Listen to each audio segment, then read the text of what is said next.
How are you? Good. How are you? I'm good. So you're making it the first movie. Did you know you were going to be making two? Was it all like a signed deal to begin with? Yes, unless I really screwed up with the first one, which was a possibility. I thought halfway through, I was like, yeah, they're not going to bring me back for. But here we are, 2 movies in. When did you know that you got Pennywise right? The shooting of the first movie felt like the character was kind of coming to plays throughout the whole process of it. And we shot the storm drain scene, which is the opening scene of the first film. We shot that the last day of the shoot. It was the last day? Yeah. Wow. I think, we worked on it all day. It was a long scene, and we got to a real, the kind of the closest as you get, the closest shot of that scene on me and in the storm drain. And Andy's, we were just like, okay, do it again, and that was also the scene that I auditioned for. So it was a scene that was like so overworked for me. Like I just had been having it for so long and working on it for so long, and tried different things with the character with that scene. And then that take, we kept rolling. So it was a 5-minute take, and everything kind of just fell into place. And they were like cut, and like Andy came up with, and he was, so excited. He's like, we've been doing this scene for not only, a couple of months at this point, but also, 8 hours. And that very last take was just something happened. And I was like, okay, it's good that I figured the character out on the last day of the shoot. And when did you figure the voice out? On the last day of the shoot. Yeah, no, a little bit. It was a little bit like that, Yeah. Like, so, which was weird, but we tried a lot of different things, and we experimented with things, even after, and when I was casted, and we, even during the days, we were like, oh, what if we try this, and what if we try that, and how does this translate, and how does that work, and everything. Yeah,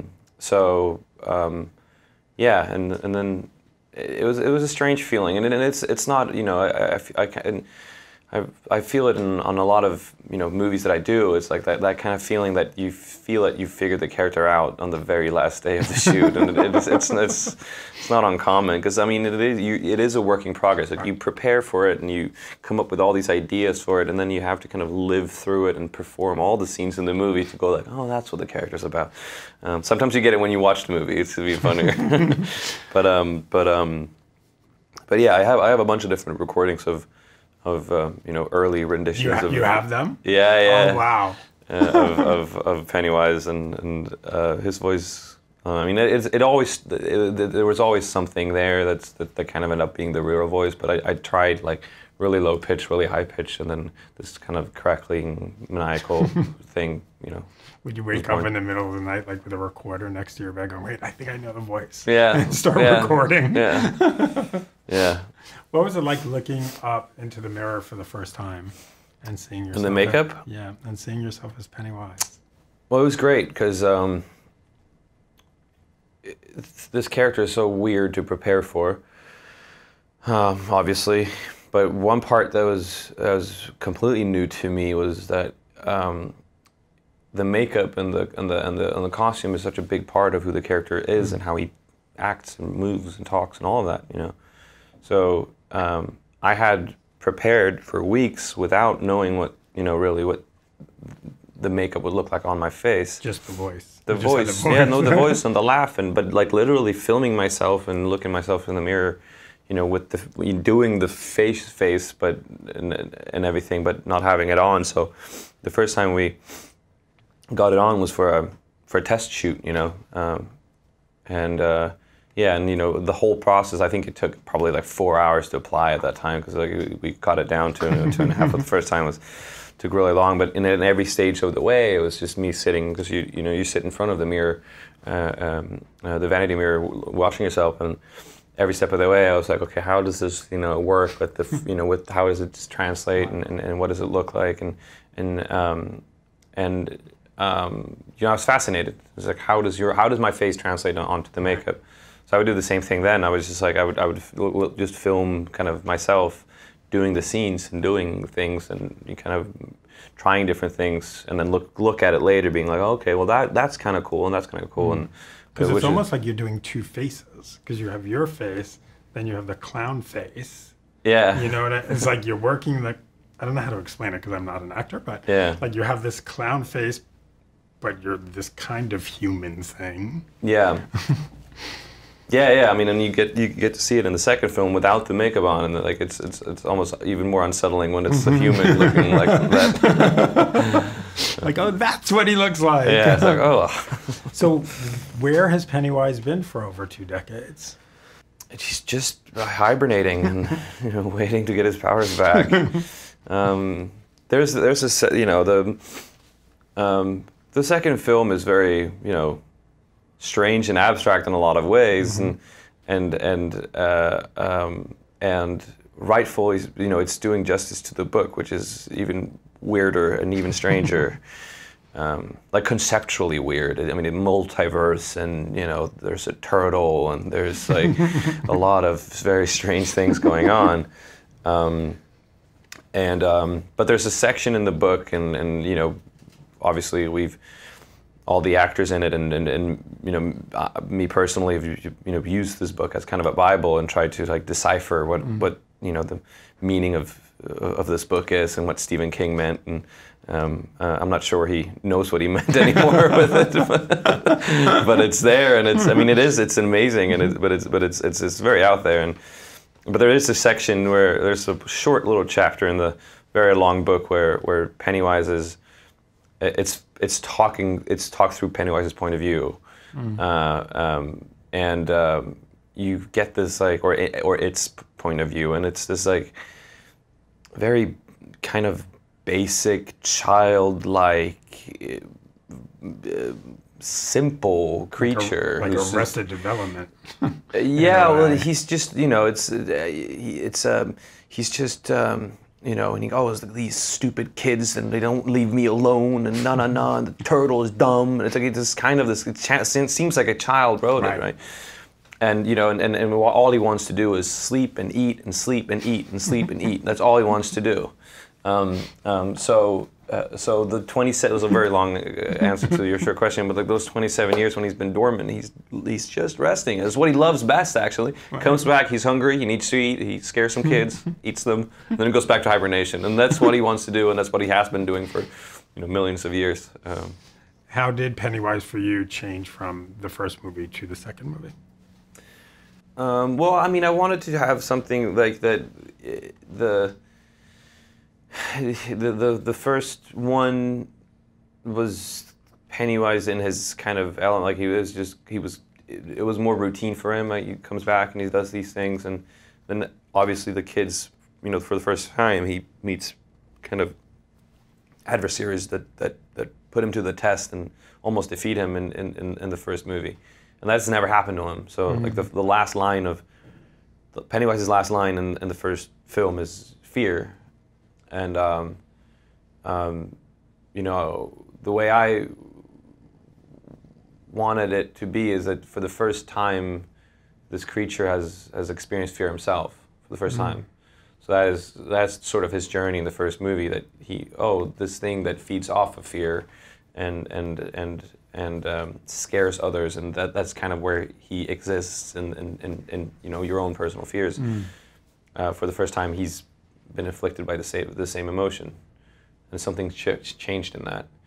And then so coming back in the second one, he's there's something different about him, and being exposed to that, and we just explored a bunch of different things that may not be too apparent in the final version of the film, but there's a lot of ideas that I was kind of thinking about as Pennywise kind of coming back, seeking revenge, but there's this kind of masochistic idea that in the very end of the film, where when he does finally get defeated, it might be what Pennywise wanted all along. Really? Yeah. Why do you say that? Well, because it's I just thought it was a fun idea that you have this evil entity that's just, I mean, everything about what the character is just, like, you cannot like yourself, right? Like, you're so miserably angry and, you know, maniacal, and he feels like this kind of, you know, cancer. At least me performing it feels like it's just so much bad stuff that, you know, I thought that for that being to exist, maybe what he actually wants, you know, if, you know, maybe existence is a torture for him, a form of torture for him. So him finding the kids, and you know, if you look at it that way, it's Pennywise wanting the kids to bring back the losers, right, and them all together to kill him. To kill him. Wow. Yeah. And I mean, listen, as you said, you know, Pennywise is like a cancer. He's just, she, what is it? Yeah, I mean, it's, what is it? It's vile, but then the movie deals with some really realistic, heavy material. I mean, the movie just opens with this horrendous gay bashing. So there's homophobia, there's domestic violence, there's body shaming, there's suicide. Yeah. What do you tell people who are expecting? They're going to go to a horror movie, they're going to be really scared, but it also leaves you thinking about a lot. Yeah. Yeah. Well, I mean, the movie is so abstract and out there, right? But the movie opens with something that is so very much a reality, you know, and it's a very real scene, and it's very brutal and violent. My husband and I looked away. We couldn't watch it. No, but it's and I think there's a point to it, that is what you get introduced to, and then that leads into this very kind of over the top, you know, fantastical story. But what, you know, it's a little reminder that you know, it or the evil entity of it and Pennywise kind of lives in all of us, and it does take real root and form in society, and you know, that is a way of setting it off, you know. And I think, I mean, I heard somewhere that, you know, Stephen King initially, like, why he wanted to write the book was because a hate crime like that did happen. You know, that is a very real thing that does happen, and then you get introduced to Pennywise the Clown as kind of the embodiment of that kind of thing. So your last day on set, how do you say goodbye? What do you grab? What do you take home? Do you cry a little? No, I'm not very sentimental that way. Like, actually last, so we did go back and shoot a little bit of you know, additional scenes. So those ended up becoming, you know, kind of the last thing that we did with Pennywise. But the last scene I did was the scene. It's funny because I got this question like a couple of days ago, and I couldn't for the life of me remember what the last shot of the movie was. I think I was like, oh, it's my death scene, but now looking back to it, it's like, that's not at all what it was. But so the scene was where when Ben is getting suffocated by all the sand coming in, and I look down and I go, oh, you're like, and I close the clubhouse, you know, door on top of him, and I go, you fatty little loser, and I shut it and I leave, and that was the last thing that we did, and we played around with it, and Andy Muschietti, the director, he loves filming so much that, like, he just wouldn't call a cut. So it's like, do it again, and because he knew that was the last scene, the last take that we would do of the movie, and he was just trying to hold on to it for as long as he could. That's awesome. And then finally, you know, he said his kind of trademark thing was his spit, and that means that he's got it. So as Pennywise, I spat into, or towards the lens at least, and then I handed Andy the buck teeth. So nice. So the teeth. He has the teeth. And I kind of regret that I didn't take them myself now. Awesome, Bill. Thank you so much. Thank you. This is great.